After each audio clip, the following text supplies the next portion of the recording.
It is a huge night in the world of New York sports as the New York Knicks are going to host the Indiana Pacers in Game 1 of the Eastern Conference Finals. We're going to talk about that a little bit, but the meat and the potatoes of the show, as always, will be the New York Jets, and we're going to do something that you don't see a lot of people do in the month of May. I am going to give you my early projection for the 53-man roster that we're going to see take the field week 1 against the Pittsburgh Steelers. So we got a whole lot of stuff to talk about, a lot of Jet news with OTAs going on. You guys know what's up. It's Wednesday night, it's 6 p.m., and we are live.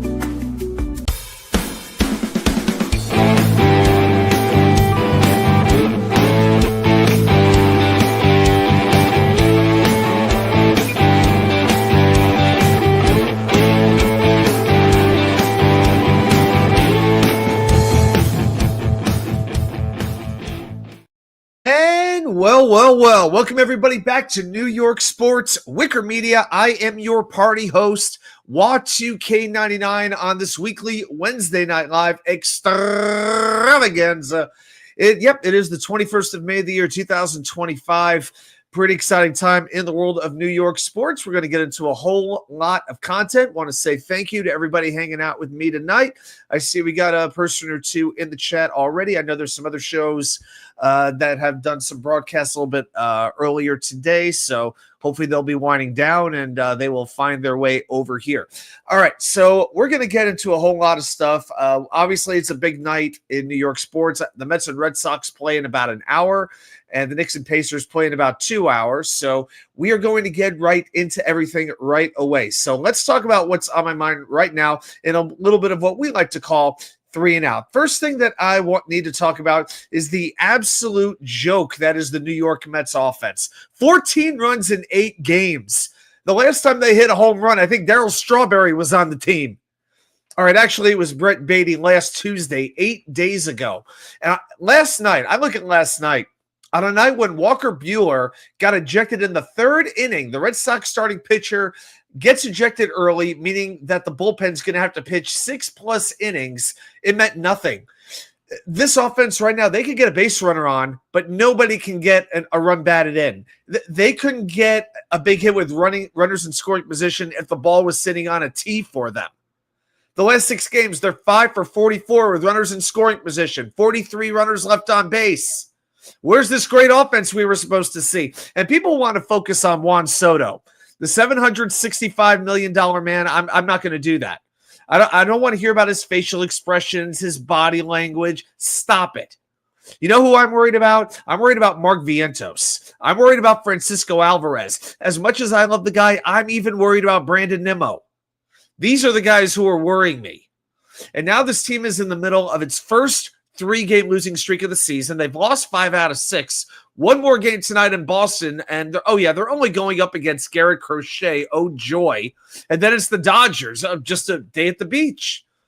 I know it's the ebbs and flows of a baseball season. Things change all the time, but I'm getting worried about this offense because for the first 2 months, it has really, really underachieved. Maybe they need to get Grimace back. Oh, and even better, I look at the starting lineup for the Mets tonight. What's the solution? Plug Starling Marte into the 2-hole. That ought to fix it. That'll fix it. Yeah. But, you look across town, the Yankees, they're the opposite. They've won 9 out of 12. Tuesday night, a good one for them. They had a day off after the Subway Series. They beat the Texas Rangers 5-2. Aaron Judge hit a 326-foot pop-up that went over the right field fence in Yankee Stadium for a home run. Will Warren did strike out a career-high 10. But, hey, let's be honest. The Yankees are playing in the minor league right now, otherwise known as the American League, and they're taking advantage of it. So, hey, kudos to them. What can I say? Now, third thing I got to talk about, you know what it is, Knicks Pacers. As a matter of fact, I'm going to put on my brand new Knicks hat right here. We even got the little Yeah, right there. We got the New York Knicks old school round ball logo, Mitchell and Ness right here. First Knicks hat I've ever owned, and now I got one on right now. So little blue would have been nice, but hey, it was what was available, and it's a nice fit. I like the adjustable hats and the slightly curved brim, just like this. And I like the old school logo. I like that round ball logo. That's the logo I grew up on as a Knicks fan in the late '80s and early '90s. I've always been very partial to it, so I for one think that it's a pretty darn good hat. Maybe the underside of this should be blue instead of green. Maybe that's the one thing I would say about that. Anyway, I already released my preview video for Knicks Pacers, so if you'd like to check that out, go ahead and do so. But game 1 tonight, 8 p.m. Now, I'm not going to go through an entire thing on strategy and everything that the Knicks need to do to win this series, but I'll tell you a couple of things that I do need. I need consistent intensity on defense. Defend those transitions that Indiana thrives on. Okay, the Knicks defense has been, in my mind, very hit or miss in these playoffs. There's times when it's lockdown. There's times when it just goes to sleep for a quarter or two at a time. And Indiana has a very, very potent, balanced, efficient offense. The Knicks have to bring it every night on defense if they're going to win. And I will say this, with Indiana having 8 days off, 8 days. Yeah, that's right. The last time Indiana played, the Mets, that was also the last time the Mets hit a freaking home run. It's amazing how that works. But I expect a little bit of rust early on from Indiana. I want to see the Knicks get out ahead early and basically send a message. This is our series. You got the better of us last year in 7 games when we were missing half our team. This is a new team. It's a better team, and it's one that you can't handle. And I need the Wings to play well. Good two-way ball between Mikal Bridges and OG Anunoby. I need Karl Anthony Towns to exploit his speed advantage against Miles Turner and hit some more shots. I need to see Towns take a game or two over. During the season against Indiana, Towns averaged 30 points per game against the Pacers. He has played very well against them. I need to see more of that. So we will see what happens, but I'm very much looking forward to it. First conference finals the Knicks have played since the year 2000. All right, let's get that out of the way right now. We got to get in a little bit of Jets content right now, so let's go ahead and flip from the wicker chair. Let's put the little green. Yeah, we need a little more green on the screen right now. So I put the Jets background right there. So, hey, my fellow Jet fans, I know you're in the chat. I know you're there. So everybody, you know what to do by now. Say it proud. Say it loud. And let me hear it. Jets, Jets, Jets, Jets. So this is the time of year when you're in between the schedule and training camp and you're looking for stories any way you can find them. These are the months when you start seeing a bunch of analysis, a bunch of predictions like over the next 2 months until training camp begins. And it's almost one of those situations where you almost don't even want any news because you can assume it's probably pretty bad.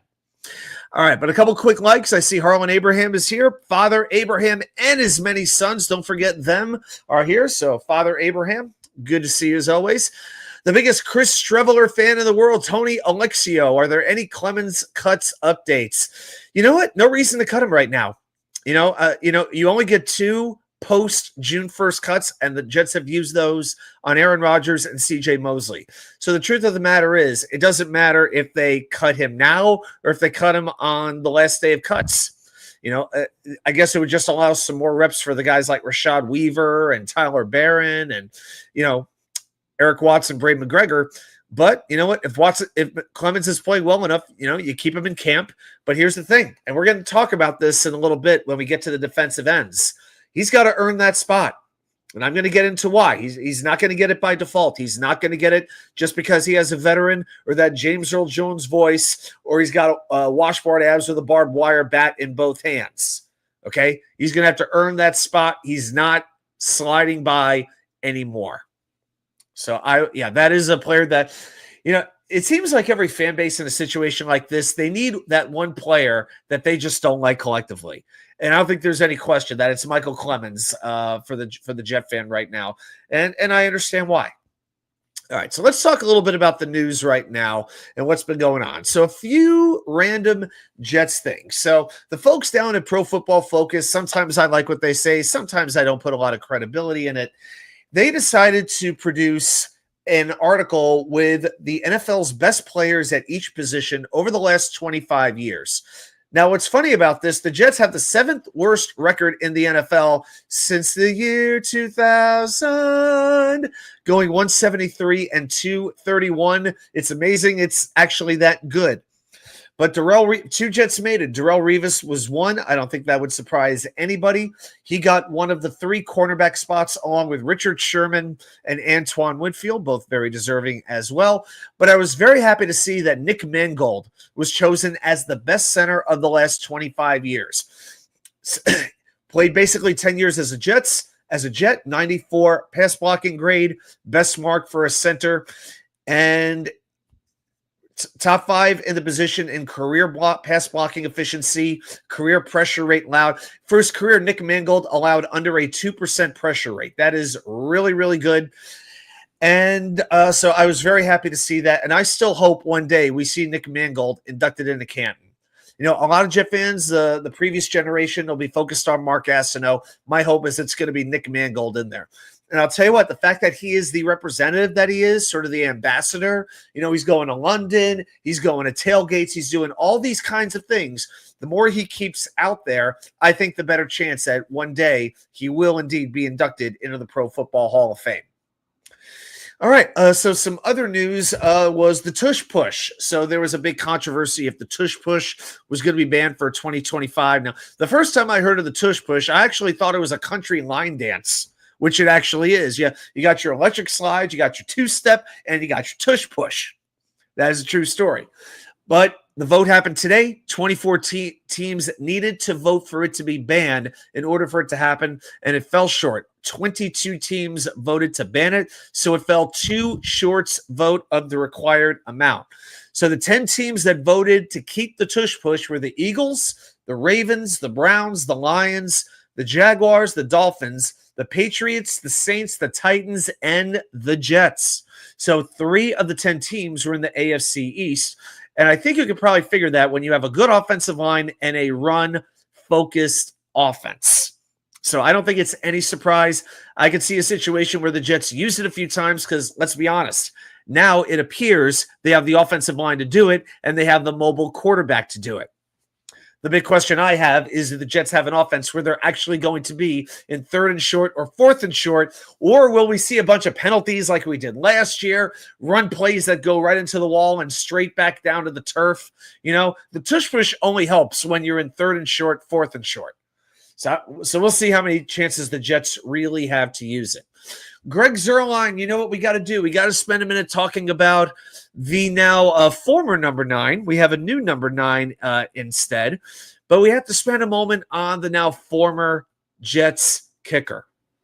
So he was released. I don't think this move came as a surprise to anybody. You know, you look at his numbers as a Jet. He made 81% of his field goals in 2022.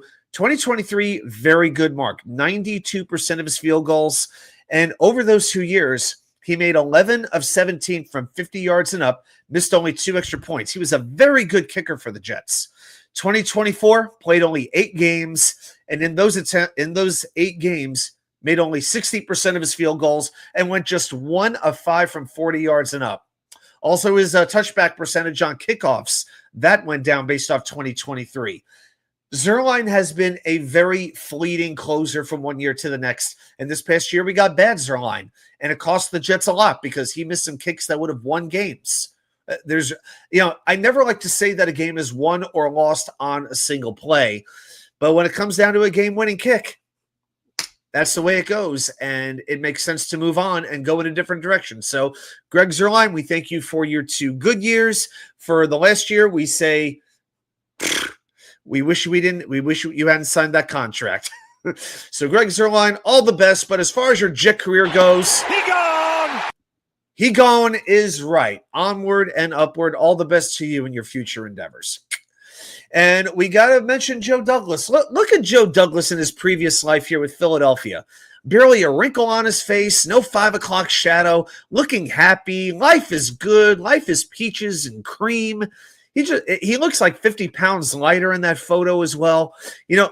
Going to work for the Jets is like being the president of the United States. Count on a lot more grays to come into your hair, count on a lot more wrinkles to cover your face, count on a few more pounds to be added onto your body, and your mental health goes basically into the dumper. But now he has been hired in a senior scouting position with the Philadelphia Eagles. He will start in a couple of weeks once his deal expires with the Jets. It's really no surprise. Hey, JD deserves it. And I'm not surprised that he still has a job in the NFL because he is just a darn good football man. Made his mistakes as a general manager, as anyone will do. But I think it's a situation where he just wants that. I don't know if you're going to see him be a GM again because I think he likes the football part of it. I don't know if he likes the overall administration part of it. All right, so all the best to him going forward. And then, well, we look at the organized team activities. So those started on Tuesday, May 20th. They go until Thursday. Today, the sessions were open to the media. And then the OTAs, we've talked about this before, May 28th to May 30th, June 2nd to June 5th. So those are the three optional periods. And then the mandatory minicamp is June 10th through June 12th. So just a reminder, 10 sessions overall, and live contact is not permitted, but the players can wear helmets, and they're limited to a maximum of 6 hours per day at the facility. During mandatory minicamp, it goes up to 10 hours. So the point of this is there's reports right now about this player looked good, this player didn't look so hot, different things like that. We got to remember, they're not wearing pads right now. It's very different. It's just a scrimmage. It's a run through. That's all it is right now. And we know very well as Jet fans, certain players thrive when there's no pads on and you're just going out and you're playing 7-on-7. You put the pads on, there's some live contact. There's a lot of guys who melt. Chad Hansen or Darius Stewart, those are the first two names that come to mind when I say that. And I'm sure you all in the chat, if you're a big Jet fan, you can think of some other names as well that fall into that situation. But Aaron Glenn did speak to the media today. I got to be honest with you. This is the first time I'm looking to hearing a coach speak every week since Rex was here. Todd Bowles, Robert Saleh. Oh my gosh, it couldn't have gotten much more vanilla. Zach had his moments, but Zach Wilson had his moments, but at his pro day, I don't know how good he looked in the scrimmages, but we know he had a good pro day. Dear God.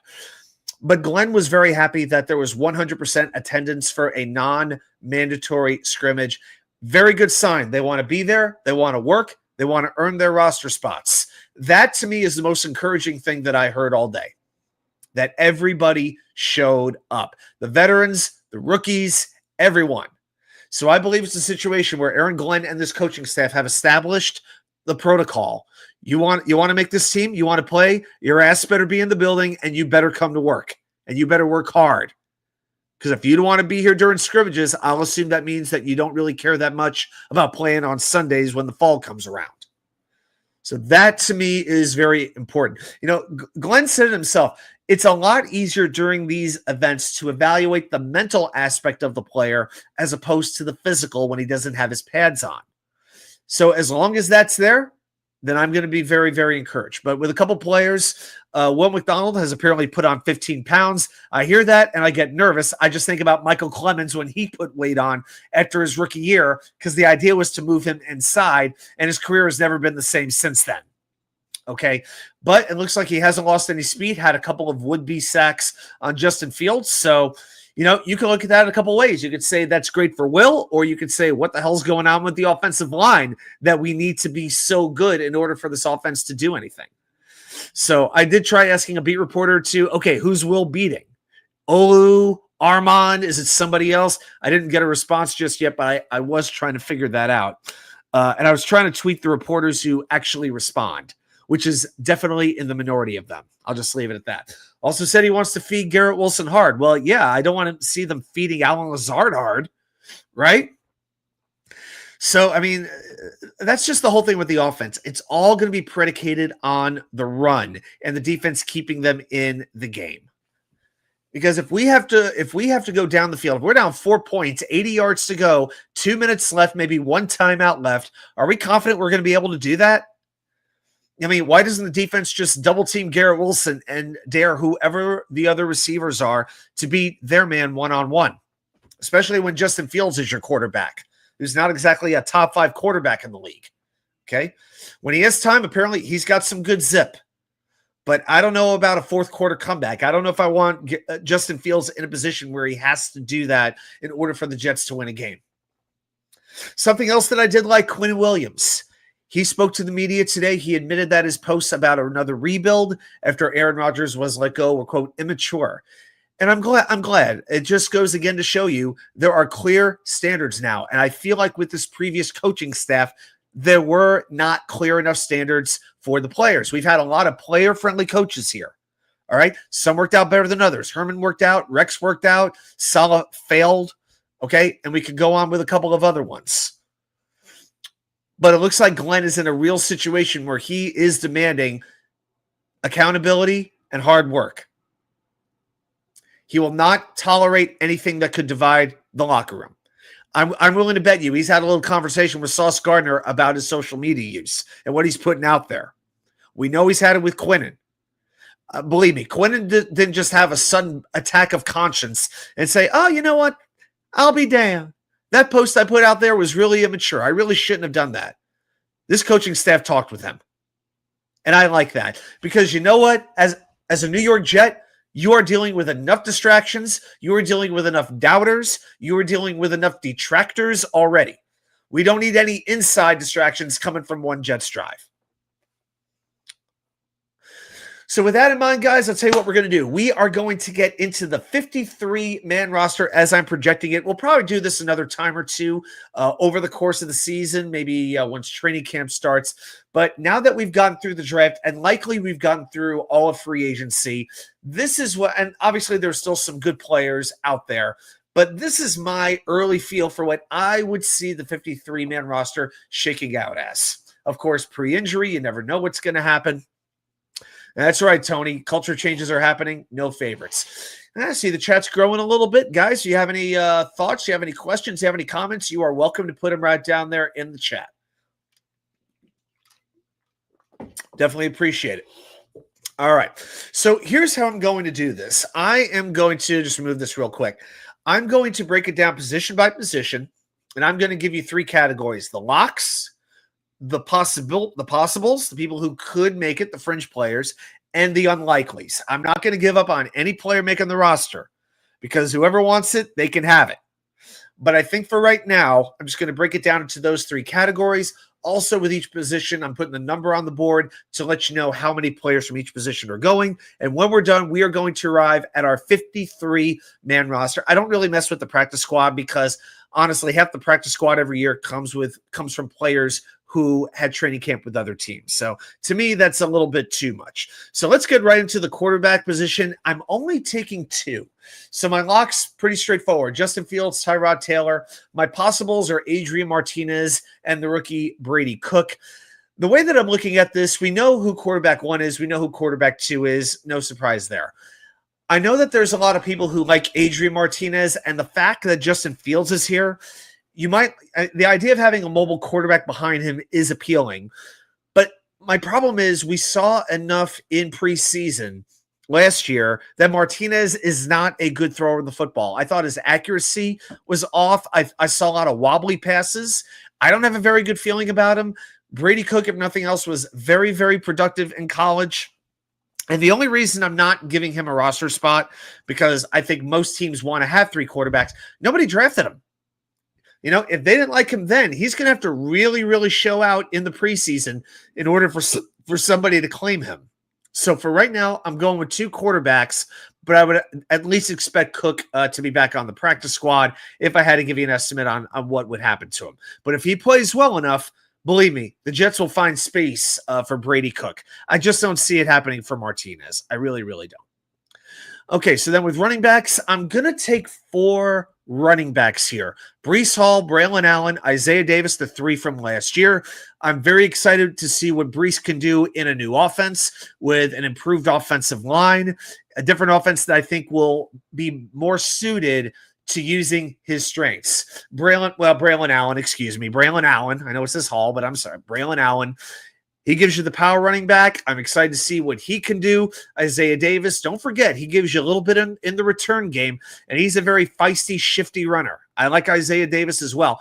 I just have a good feeling about Donovan Edwards, the undrafted free agent running back from Michigan. He has been really built up, maybe as one of the most exciting undrafted free agents the Jets have. I know it's going to be tough for him to get playing time, but I got a feeling he's going to have a very, very good preseason, and he's going to be somebody the Jets are not going to want to expose to waivers. So my thought is I'm going to give Donovan Edwards.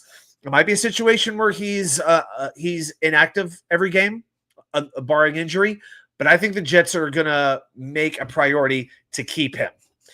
And then unlikely, Andrew Beck, the fullback, as well as Zach Evans. I don't see any spot for them on this roster. Unless the only thing I would say is that Beck, and we're going to get into this with the tight end position. I'm going to keep coming back to this to the point where you guys are going to be sick of hearing me say it. The Jets still don't have a blocking tight end, and this is a run-first offense.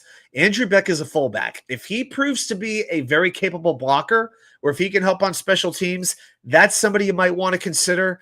But right now, I'm not holding my breath that he's going to have a spot on the team. But I could see a place where he could fit. Hey, Harlan, Purdy was drafted, Cook was not. He could be a surprise. True, but Purdy was the last player drafted, so, you know. Wide receivers, I'm going with 7. Now, this one's a little bit different. So I got Garrett Wilson, of course, as a lock. I've got 3 other locks. Now, here's how I'm doing this. Allen Lazard / free agent. I think the only way the Jets bring in a Keenan Allen or an Amari Cooper or even a Tyler Boyd is if Pittsburgh gets Aaron Rodgers, if they do go ahead and sign him, and then they're going to want Allen Lazard, and it might be a situation where maybe Pittsburgh has to give up a conditional draft pick to bring Lazard in because Rodgers is going to want his boy. And then if that happens, and the Jets shed that salary, I know they rework the contract, but then at that point, I could see them going after a free agent. Whether it's Cooper, who ESPN thinks would be a perfect fit, I don't know. I don't know how much Cooper has left in the tank. I like Keenan Allen, but he is injury prone. So that's how I'm doing this. Allen Lazard / free agent. Then Arian Smith, who apparently looked pretty good running some routes today. So that is a very encouraging sign because, you know, I've seen some fast receivers, but they better be able to do more than just go long.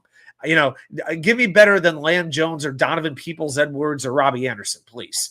And Josh Reynolds, I think, will be on the roster, the 130-year-old that they have at that position, the former Lion. I think he's going to play an important part on this team. For possibles, I'm going Malachi Corley. The asterisk next to the player means that he's making the team, by the way. I can't make Corley a lock just because this administration owes nothing to him. And the fact that they brought in Arian Smith, I'm worried that it might be with the intention of replacing Corley. I still believe in the player's talent, but we need to see something from him, and we need to see it from him quickly. Because, you know, as a third-round pick, again, this administration owes him nothing. He's got to show something, but he's got every opportunity to make it happen. So I'll tell you this. That is a player I want to hear get interviewed. I want the media to ask him questions. I want to hear what he has to say. I want to, you know, hear the tone of his voice, read his body language to hear if he's saying the things that he thinks he's supposed to say or if he's sincere, because there were maturity questions, different things like that. I want to see what his mentality is now. I want to hear what he learned from his rookie season. All of that matters to me. Xavier Gibson. Not that I have a lot of hope in him, but he does give you the return ability. He gives you the speed. If not for the returning, I think I might have him on the cut list. Tyler Johnson, the veteran from the Rams, I think he stays as well. Unlikely, I've got 5 receivers here, most of whom are undrafted free agent. Well, all of them are undrafted free agents. As standouts, Brandon Smith looked very good last year in the preseason, played a game or 2 with the Jets last season. Quentin Skinner turned some heads, very, very fast, very good route runner as well. Quentin Skinner is a player who might make a little bit of noise in the preseason. So watch out for them. Jamal Pritchett would give you some size, and I think that's something this offense is lacking, is that tall X wide receiver to complement Garrett Wilson. But I've got 7 receivers: Garrett, Lazard / free agent, Arian Smith, Josh Reynolds, Malachi Corley, Xavier Gibson, and Tyler Johnson. A DT is needed to stop the run. Our weakness not addressed yet. Tony, I'm going to come back to this. The Jets could not address everything in one offseason.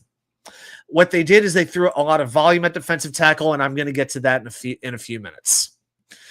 Tight ends. I've only got 3 coming on. Mason Taylor and Jeremy Ruckert, to me, are locks. Mason Taylor, for obvious reasons, as their second-round draft pick. Jeremy Ruckert, now that you got the Ohio State connections there, he's going to be there as well. Possibility, I'm going to give it to Stone Smart. I'm giving him the edge over Zach Kuntz and Neil Johnson. I don't know. Kuntz right now, I believe that the tight end room has been very much sabotaged with the lack of coaching that they have had over the last few years. Stone Smart looks like a very, very good receiver. The reports on him were very positive today, that he is just a natural catcher of the football and a natural route runner. I find that very encouraging. But the problem is, again, who on this list is going to block?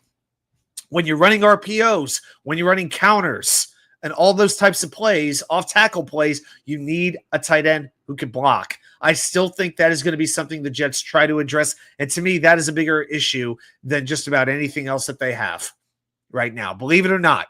I know there's more important positions on the field, but for what the Jets want to do on offense, they basically need the 7 blocks of granite, like from Fordham way back in the days when Vince Lombardi was playing. All right, but I've got Stone Smart making the team. Offensive tackles, I've got 4. I've got Olu. I've got Armon. Obvious reasons there. Chukwuma Okorafor, who they signed in free agency, will be the swing tackle. And I think Carter Warren makes the team as well. So I've got 4 there.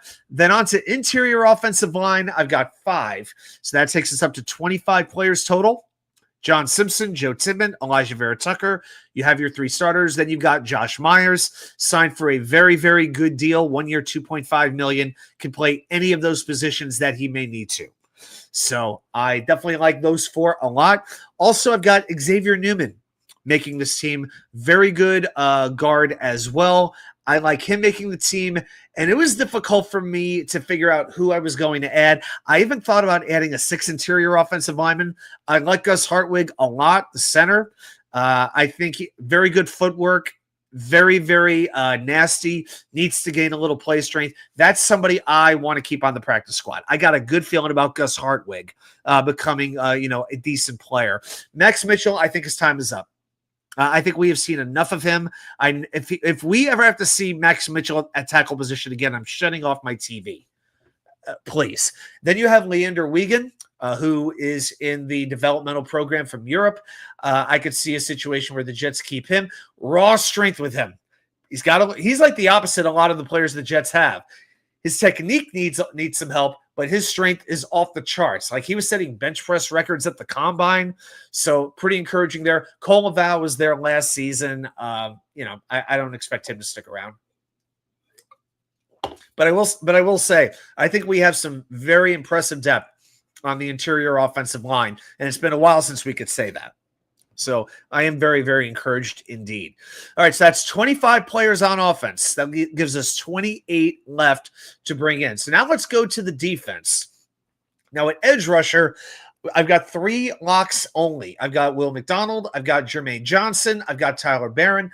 JJ was working off to the side. No surprise there as he continues to recover from his ACL surgery. Main thing for me, ready to go week 1. That's the most important thing. Barron will make the team as he is a recent draft pick. Will, enough said, number 9. Then for possibilities, I've got a lot in this category. I've got Eric Watts. I've got Bray McGregor. Those are the only 2 that I have making the team. Okay, so the second year undrafted rookies, I've got them making it. I like Watts. I thought he showed some signs last year, but really most of it was on special teams. So maybe a second year. Let's see what he can do with a little more playing time. Now that you have a Son Reddick out of here and players like that, it gives more opportunity. Bray McGregor, maybe I expect him to be one of those inactive players every Sunday, but I'm leaving off Rashad Weaver and Michael Clemens. I think they're going to go with the youth focus at edge rusher in particular. Weaver was signed in free agency from Tennessee. By the way, he took number 99. Will McDonald gave it up. Rashad Weaver said, "Here, I'll take it." And he did. But to me, Weaver, I don't know if he's going to make this. I think it's McGregor or Weaver for that roster spot. Either one. But I think they'll try to give it to McGregor if they can. Clemens, to me, I'm sorry. As far as Michael Clemens goes, I got to spend a second on him. He actually has taken more penalties than he has sacks. He turns 28 in August. He doesn't quite fit that youth movement. When you combine that with poor discipline and his lack of production, and then you factor in the contract, this is the final year of his rookie deal. His cap hit this year is $3.6 million. But if the Jets cut him, they save $3.4 million. And you know how much dead cap money they got to absorb? $191,000. The point of this is Michael Clemens has to basically turn into the second or third best defensive end on this team. He needs to be on the level of Will and JJ, or he's not going to be around anymore. Because what does he provide? What does he provide? He's just one of those players, looks like Tarzan, plays like Jane, and he's just missing a little bit up here. I'm sorry, and I'm saying that because of the penalties and his lack of discipline on the field. I'm sorry, but that's what we've seen. I'm not really telling you anything that you don't already know here as far as Michael Clemens goes, but I've got him getting cut, let's say $3.4 million. Thank you very much. Unlikely, I've got Michael Fletcher, who the Jets just signed when they let Greg Zuerlein go, and Jamarcus Weston, who's an undrafted free agent. All right, now let's go to the defensive tackle position. I've only got 4 for right now. I've got Quinnen Williams, Leonard Taylor, Byron Cowart, who looked pretty good today, and Derek Nottie. And this is a position that gave me some pause here. I don't think we're going to throw a lot of numbers at a position if it's weak. I think the best players make the team. And if you have to deal with a hole at one particular position, you just have to do it. I like Fedarian Mathis. I just don't know if he's going to get a roster spot. You got the 2 undrafted free agents in Mulba and Page. Let's see what they have to bring. And Jay Tufele, who the Jets signed from Cincinnati, he hasn't been good against the run in 2 or 3 years. I'm sorry. I just don't have a good feeling about him. The best thing I could say about him is he's got that long, flowing, curly Troy Polamalu hair. That's about the best thing that he brings to the table. So right now, I've got just 4 defensive tackles making this team. So I'm going a little bit short there, but it's because I want to get a little depth at other positions, particularly at linebacker. I've got 5 making this team. I think this is a situation where the Jets are going to be playing 3 linebackers a lot. And as we continue to go through the roster, I'm going to explain why. But Quincy, Jamian, Locks, don't need to go into that. Francisco Mauioga, who was drafted from Miami Heat, I believe he will make the team as well. For possibilities, I've got 3. I've got Jamin Davis, who I think a lot of Jet fans aren't really thinking about, but I think he's going to get a lot of playing time. I expect a lot of 4-3, and I expect a lot of Jamin Davis early in the season. Zaire Barnes, I think with his ability to contribute on special teams and his speed, I think that is a player they are going to keep. Marcelino McCurry-Ball, that's the person whose job he's basically going to take. MMB is really a special teams linebacker. And I think it's a situation where his time is running out. I think Barnes takes the roster spot. Then you have Jackson Sermon and Jared Bartlett. I think they fall a little bit short. So I'm going 5 linebackers on this roster.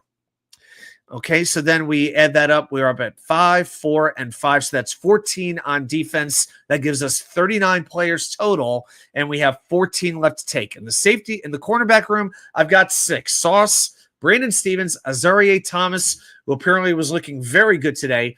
Michael Carter II are locks. Then possibilities, I'm adding both possibles, and Quantez Stiggers and Jarek Bernard Converse. I don't expect the 2 unlikelies to have a real shot in Jordan Clark and Trey Swilling.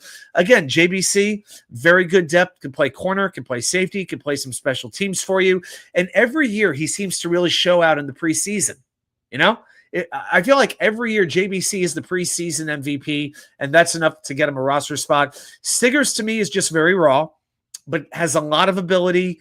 Again, when you have a coaching change like this, an administration change, they don't have any loyalty. But I'm hoping that Stiggers can sort of slide into that Brandon Eccles role. as the season goes on. I don't necessarily expect him to get a lot of playing time. So when he gets his time in the preseason, he's going to have to make the most of it. The great Jets mess. How you doing? OG channel member. I'm glad you're here. Hope you're having a great week and a great hump day. So I got 6 cornerbacks and then 4 safeties. So I'm going Andre Cisco, Tony Adams, Malachi Moore, and Isaiah Oliver. I think Jalen Simpson and Jarius Monroe are on the outside looking in. Dean Clark, Jets brought him in a bunch during the draft process. They signed him. I don't think he makes a team. Now, here's the thing with safety. I want to spend a minute on safety here. I'm very happy the Jets brought in Cisco from Jacksonville, even if it is for only a 1-year deal. I actually wish it would have been longer. I didn't even know he grew up a Jets fan. But he was a good player for Jacksonville. 1 year, I think it's $8.5 million. Very good deal. Tony Adams, to me, is sort of like Bryce Hall from a couple of years ago. He's adequate. He'll do the job while he's there, but you're looking to upgrade if you can. Adams makes plays, but he's got deficiencies. Okay? Then you have Malachi Moore, who I really like that draft pick. I think he's going to be a very good pick. And then you have Isaiah Oliver, who was here last year, resigned in free agency. Sort of that cornerback safety hybrid, brings some veteran leadership into that locker room. Here's the problem with the safety position. Cisco and Moore and Adams are really, and even Oliver, are really free safeties. They're coverage safeties is what they are. What you don't really have here is that true box safety who you would sneak up into the box to help defend the run. Now, we go back. That's why I took a 5th linebacker. All right. That's why I want to make sure I had Jamin Davis on the team. And that is a bit of a worry. We talk about the struggle to stop the run. It's not even a situation in my mind where you're putting a safety up in the box to help stop the opposing team's running game. Okay? When they play Baltimore and Derrick Henry, for instance, I'm going to be a little bit worried. I'm not going to lie. Okay? So to me, you don't have a defensive tackle who's, Derek Nottie was able to do it for a while, but his number slipped a little bit. We'll see what Leonard Taylor is with the year of growth. Coward is very much a journeyman. But, the run defense is still a question mark. But it's not as if it's a situation where you're going to sneak another safety in or play a lot of nickel if you can. So I think it's going to be a situation where you see a lot of 4-3 defense. I think you're going to see a lot of 3 linebackers on the field. So get ready for a good dose of Davis and Maui Yoga next to Quincy and Jamian. So that's my thought there. Now, we add that up with edge rushers, 5, 4, 5, that's 14, 6 cornerbacks, that's 20, and 4 safeties. That's only 24 defensive players. That's right. I left 4 spots open on the roster as we get into special teams. Here's what we're going to do. 2 possibles, Anders Carlson and Caden Davis for the kicking job right now. Now, from what I heard, both kickers went 4 for 5 during the OTA session today. Both look pretty good from long range as well. Right now, I'm going to give the slight edge to Carlson. I think Davis is going to have to win it outright. We'll see how that goes. But right now, it's very much an open competition, to say the least. I'm still not ruling out the idea that the Jets' week 1 kicker is not yet on the roster, and he actually might be signed in between that last preseason game and week 1. So I'm not going to worry yet. Punters, you got 2. You got Austin McNamara and Kai Kroger. Right now, I'm going to give the slight edge to McNamara. And again, we talked about this previously. Kroger's got to prove he's got better hang time. It's got to be better than 3.8 seconds per punt. Okay? He's got to get to that 4.4, 4.5 range if he's going to have a legitimate shot at punting in the NFL. So that's 2. That leaves 2 spots left. Who am I going to give him to? Well, you need your long snapper. So Thomas Hennessy, he's a lock. That's right. That's right. We're going to give our long snapper some love. But then you got a couple other possibles. Kene Nwangwu, if you want that designated returner. Remember, he had a kick return for a touchdown last year. You could go that way. But then you have 2 sort of special team specialists, you might say, in Chris Boyd and Irv Charles. Now, the thing with Irv Charles, I'm still trying to find out what the story is with the ACL, where he is in his recovery, because he tore his ACL late in the season. Unlike JJ got hurt like week 2. Charles was in, I think, in December sometime. So the Jets bring in Chris Boyd in free agency from Houston, and he is there really with the intention, I think, of having that gunner role. All right. I with Chris Banjo, Aaron Glenn talks a lot about special teams. He is not going to overlook that part of the game. So I think for right now, Chris Boyd gets a roster spot as that sort of Matthew Slater, that Justin Hardy, that kind of a player. Larry Izzo, that type of guy. So I'm giving 2 spots, additional spots to the special teams for the long snapper and for Chris Boyd. But when Charles is ready to go, Chris Boyd better be looking over his shoulder. So that is my initial roster projection, guys. That's what I'm thinking for right now. Of course, this projection is subject to change. Quick swig of energy drink for the working man and woman. Was dragging a little bit. Had to work from home today. Yeah, Harlan, Jets will probably bring in kickers during camp. They may bring in another one. I don't know. Back to the water. Yeah, I just think it's one of those things. There's a lot of teams that are going to have multiple kickers. Like the Patriots have Chad Ryland and that Borgalis kid. So you could see a Ryland shake loose. Not that I want to bring him in, but there's many, many teams who are going to have multiple kickers. Might be something I look at, depth charts, and see who has multiple kickers and see if there's one who might shake loose. I'm still hoping Ryan Fitzgerald gets loose from Tampa, but I don't know if that's going to happen. But hey, I'm going to keep saying it. Nick Folk, still out there. Nicky, come on home. Be our folk hero one more time. He was still kicking well last year, so I still think that that's a possibility. So that's pretty much the breakdown. Actually, I'm going to make one announcement here. This is more of a personal announcement that I'm excited to make. I have a trip planned in the month of August. I will be seeing the first Jet preseason game of the year in Green Bay, Wisconsin. I am going to Lambeau Field, everybody. That's right. August 9th, the Saturday, the Jets' first preseason game. Your boy is going to be there live and in living color. And not only that, during that weekend, guess who else is in the state of Wisconsin? The New York Mets. That's right. It's going to be Mets versus Brewers and Jets versus Packers the same weekend in Wisconsin. That's pretty freaking neat. So I'm going to be operating out of Chicago, work my way up in Milwaukee, go to the Met Brewer game Friday night, then drive up to Lambeau. I got my little motel booked about a mile away from Lambeau Field, and I'll go to the game Saturday night. Saturday afternoon, I might be consuming a couple of New Glarus Spotted Cows, which is a fantastic cream ale that they make in Wisconsin. You can only get it in Wisconsin. Yep. Take down a couple of bratwursts. We'll see what they have in mind. And cheese curds, you never know. And then Sunday, planning to tour the stadium because they don't do stadium tours on game day. But I'll probably go to the Packers Hall of Fame and tour Lambeau Field on Sunday morning before working my way back down to Chicago and flying back home Sunday. So it's about 9 weeks away. It's still a little ways out, but I am super excited. I think this is the perfect time to go. Weather is warm. Tickets will be far more reasonable and accessible than they would be for a regular season game. So never been in Green Bay in my life, been in Wisconsin many times. So that's right. The Ice Bowl was played there. Yes. It is like Frank Gifford said in the broadcast booth, excuse me, I'm going to take another bite of my coffee. So, but I'm willing to bet the temperatures will not be below 0 in early August. It gets a little sticky up there. But yes, I am incredibly excited to take my maybe my only trip up to Green Bay. So wanted to let you guys all know that. So I will do my best to record some video, maybe drop some live stuff, do some short videos, tell you what my experiences are. Maybe we'll do like a live thing after the game, something like. In fact, I'm pretty sure we probably will. I can't promise how drunk I'll be, but I think from the hotel, maybe after the game, we'll do a live stream. From the Bay Motel in Green Bay, Wisconsin. Danger Zone, hit the like. That's right. Please hit thumbs up. Please show your support. It means a lot. Helps get the word out about the channel. You guys know how it works. Okay, yeah, and also, of course, I want to thank Dane for coming on with me last week to talk about the schedule, just to kind of break that down a little bit. And I've still got the wheel. What the wheel said, we know what the deal was.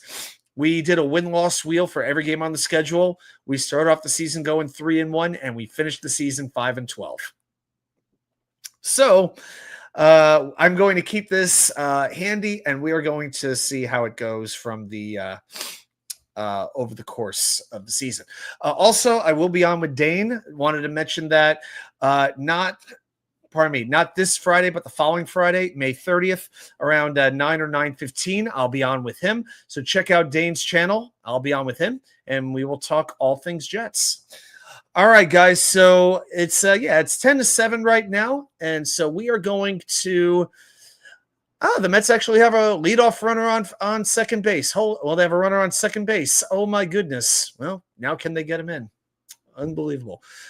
Harlan, Jets are 1-0 for 2025. Yep, there you go. So, yeah, see what kind of seats we wind up getting. I mean, seats you can get. Look, you could go anywhere from like $50 to like 5,000 for a preseason game at Lambeau. It is amazing. It's amazing, even for a preseason game, 5,000. Crazy. Okay, guys, I think it is about that time of the show. You guys know what happens every week right about this time. It's a weekly tradition here on the New York Sports WickerMedia channel. Every single week, I head down into the labyrinth of Jets knowledge. I bust open the books. I open up the websites. I dust off the Encyclopedia Britannica. And I, Watch2K99, challenge all of you, the New York Jet fans, the most loyal fans of the most loyal fan base in all of the NFL. Just how much do you know about your New York Jets? So if you are ready, let's play Jets Trivia.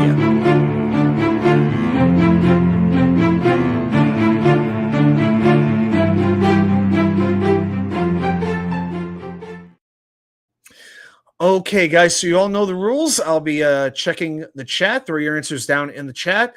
I will put 5 minutes on the clock that I will keep right here, and we'll see if we're able to get the answer correct. So, let me check the chat right here. That's right. Beer, there you go. Yeah. Not having a beer yet. We'll see. Last night I had a little thing of Doers on the rocks. Just water for right now, but yeah, in Wisconsin, I will definitely be taking down a few Millers or Spotted Cows, and yeah, my diet will not be FDA approved that weekend. I can promise you. Yeah, if I'm going to Wisconsin, no, you're eating sausage, cheese, burgers, and more cheese. That's pretty much what you're eating, and you make no apologies for it. Trivia is boring. I just bored myself with that freaking speech, man. Yeah, Invisidrink. That's right. That's right. It's a ghost drink. Got it? Yeah. I know. All right. So let's pull the audio up. All right. So tonight's question, let's put the question on the screen right now. And it goes like this. Who holds the Jets record for most field goals made in a single season, and how many? We have the great Chris Brannigan. Hey, Chris. Yep, I'll be up in your neck of the woods. Going to have breakfast at Hey, I'll be in Kenosha. I'm going to Frank's Diner. I can promise you. That Friday morning, I'm going to Frank's Diner. I'm going to have myself a garbage plate, full garbage plate. Then up to Mukwonago for some Elegant Farmer apple pie, best apple pie I think in the world. Jets mess. No way. I'm guessing that one. Who holds the Jets record for most field goals made in a single season, and how many? So Jets mess is already tapping out. Just like that. All right. Harlan Abraham goes with Jim Turner, the only Super Bowl winning kicker in Jet history. We won at least with the Jets. Is it Jim Turner? Afraid not. Close. I'm in Chicago for the next few weeks. Chris, I'm coming up in August for the Jet preseason game. So yeah, the second weekend of August is when I'll be up. I'll be in Chicago, working my way up to Green Bay. So yeah, so I think hopefully we could see each other at some point. So just email me and let me know if it works. Danger Zone. Have you had apple pie moonshine? Yeah, I have. I've had apple pie moonshine. I've had cherry flavored moonshine. Although down here in North Carolina, they don't want any of that flavored moonshine. That's like starter moonshine. Danger Zone goes with John Hall. Of course. Well, right. Why wouldn't it be John Hall? Is it John Hall? No. I know Nick Shine would be very disappointed, but unfortunately not the case. Pat Leahy, who was basically with the Jets as long as Methuselah was on Earth. Is it Pat Leahy? No, not quite. All right, so that's 2 minutes down. Who holds the Jets record for field goals made in a single season? How many? I know Sharon McLean is lurking in the background. Sharon? Maybe like a Curly Norman or a Nick Shine will stop it. Will stop in. They're always very good at this. Danger Zone goes Folk Hero. Is it Nick Folk? No, afraid not. I will say this: Jim Turner is second in Jet history. 1968 made. I'm not going to tell you how many he made, but it was in the 30s with how many he made in 1968, the year the Jets won the Super Bowl, or the season the Jets won the Super Bowl, I should say. But there is one kicker who made more kicks in a single season than Jim Turner did. It's not Leahy. It's not Folk. It's not Hall. He's got 2 minutes left.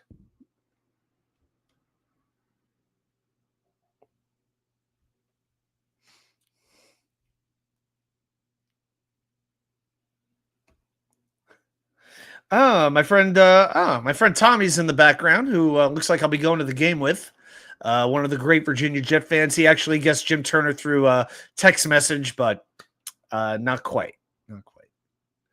All right, minute 30 to go on the clock. Harlan Abraham goes with Jason Myers. How about Jason Myers? He came in third. He's third.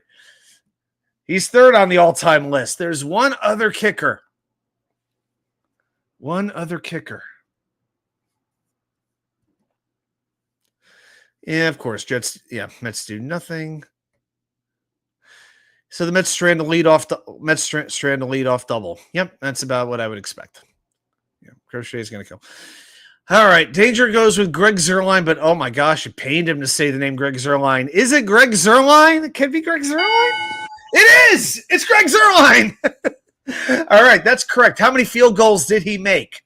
And the season was 2023. So guys, you got part one. How about part two? How many field goals did Greg Zuerlein make in 2023?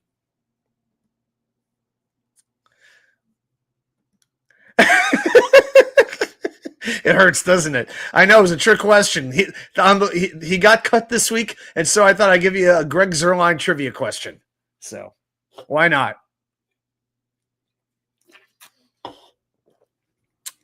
Chris Bradigan says 34. No, not 34. Dango's 38. Jim Turner actually made, I'm just kind of giving it away, but Jim Turner actually made 34. Yes, Tommy, you cheated. That's all right. All right. Well, you all got the main part of it. So here's the thing. So it was Greg Zuerlein, 35 field goals just a season, just 2 seasons ago.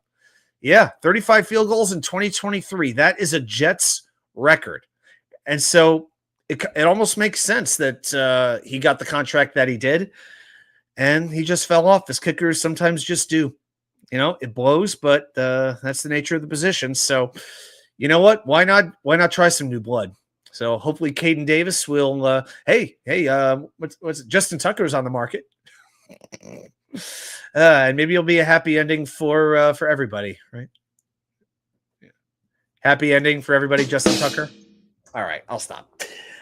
Okay, so let's do a quick. How are we doing on likes, by the way?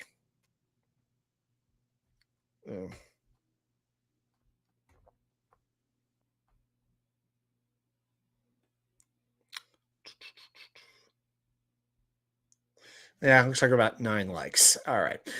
Okay, guys. Yeah, once you get a Jets record, it's all downhill. About right. About right. Unless you're like Curtis Martin or somebody. You have to be the exception to disprove the rule. Okay, guys. Well, I'll tell you what. I am going to, the Knicks game starts in a little over an hour. So I am definitely looking forward to that. Going to go make myself some dinner. And hey, let's see what happens next couple of weeks. I'm sure we'll come up with some new topics, some things to talk about to get ready for the season. I'm sure there'll be more news as OTAs keep on going. But hey, we know what matters. No injuries.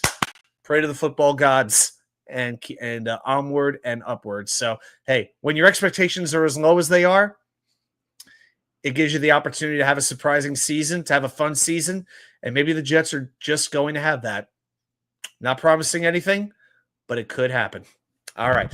Everybody, Hope you had a good time tonight. I appreciate everybody joining me and making the show as much fun as it is every week. Go Knicks, and I will see you right back here with more content from you all know where.